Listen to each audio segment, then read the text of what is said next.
Hi everybody, welcome to 30 Day Abs. I'm Tamara and today is day 15, so we'll be halfway through after this. So we're gonna have a little bit of fun today, like we always do, I hope. We're gonna use a tool to help us roll up. So I've put a step there. You might have like a kettlebell or just something heavy that you can hold on to. It's not about getting your feet under something to pull you up, but it's about finding something that you can squeeze with your inner thighs so that you can engage that deep pelvic floor, your inner thigh muscles, and your abs all at the same time. So here's what we're gonna do. Find yourself on your mat, and then I'm gonna wrap my feet around the edges of this step. So I'm squeezing in with my inner thighs as if I were gonna be picking the step up, which I'm not. I've got a little softness in the knees because that's what feels best for me. Experiment and see what feels good to you. And then I'm gonna reach my arms right up above, hands up above the armpits. So I'm gonna start with a reach. Watch that rib cage because it wants to pop up. We're gonna keep that down. And then I'm gonna pull my feet together. I'm gonna pull from my pelvic floor and I'm gonna scoop my belly as I take this nice, easy ride up to the top.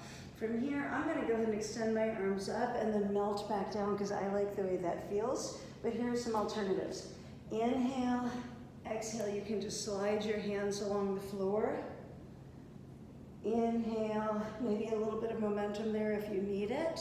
You can come partially up or all the way up. It depends on the health of your spine and the strength of your core. Absolutely, you can still get that benefit of the little pull with a partial roll up. So know yourself. I don't know you and what you have going on, or else I would give you modifications for that. But if you know you don't need to be doing a full roll up, then don't do a full roll up. If you have a pretty healthy back, it's a really great way to add a little extra intensity. And just by holding on here with my feet,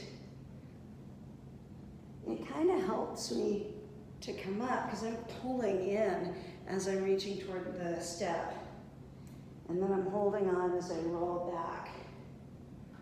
You can make it harder by not using the arms. That's pretty tough. And I'm rolling on my spine as best I can, one bone at a time. So I'm peeling up as if I were Velcroed to the floor. And then I'm reapplying that Velcro on my way down, gradually moving back while I'm doing this. So I'm just gonna reset. Breath in, breath out. Breath in, breath out. That's a little harder with the arms up by the head. Just showing you a partial roll up. So I want to do 20 of these, and I think I've probably done about 12, so I'm going to keep going. Please take your time. The slower you go, the more strength you're showing. The faster you go, the more you're relying on power and momentum, which isn't necessarily bad, but this is a really nice chance to use that inner thigh abdominal strength and flexibility.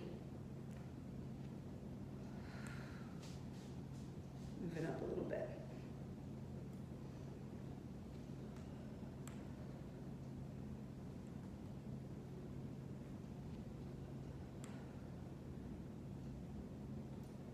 I'm going to do 3 more.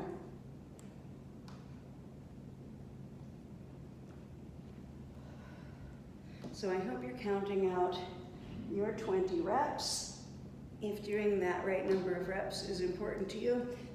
Otherwise, work done is work done. It's good stuff. Okay, I'm shaking my legs out, giving myself a little break, and then I'm going to come back to that very same position. I like to have my knees a little bent here. You can squeeze from there. You can have them bent more, it's all good. Now we're gonna do the same motion, but we're gonna add a twist. So we're gonna reach up, and as we pull up, I'm gonna open my arms up, and my chest is high at the top of this really nice posture, and then round back out with that.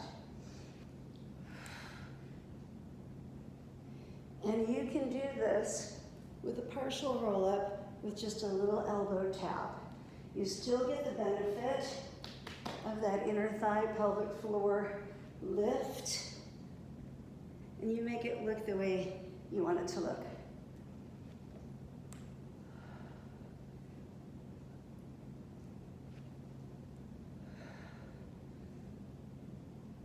I'm just going to do 10 of these, and I think that was 8, so I'm going to do 2 more. You can take your time. I'm rushing a little bit so I don't give you too long of a video. And then I'm going to do something else. I'm going to lift up all the way to the top. I'm going to bend my knees a little bit more. I'm still grabbing that step like I'm trying to pick it up. And I'm going to lean back. So I've got a nice tall posture, a nice tight belly, and I'm just going to chop my outer thighs. Chop, chop, chop, chop.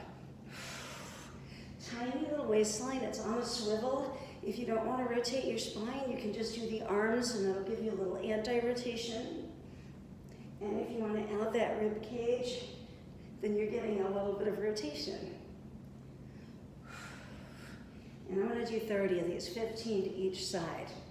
So I think that's going to be 10, 9, 8. Ooh, these burn. 3, 2, and 1. Ooh, so yeah, lots of belly, but a lot of hip flexor work on that one as well. I'm going to just do a little bridge for relief. Stretch those hip flexors. Now our last bit today is going to be our plank. It's always one plank at least. I'm going to put my feet up on my platform because I have it there. If you have a step or a chair or a couch, it does make the work harder to have your feet elevated, a little bit more weight in your hands. So don't take that too lightly. It is going to feel quite a bit harder, and it's just another option that I'm offering. So I'm going to come up on my toes if I wanted to. I could put my knees down as well and still get the benefit of that extra lift. But I'm going to do it the hard way. All right. So I'm just breathing. If I took my feet out a little bit wider, that would be a little easier for stability. I'm lifting up from my belly button, holding a nice long spine. Maybe you can tighten up those buns if you want to. And I'm going to hold for 10 more seconds.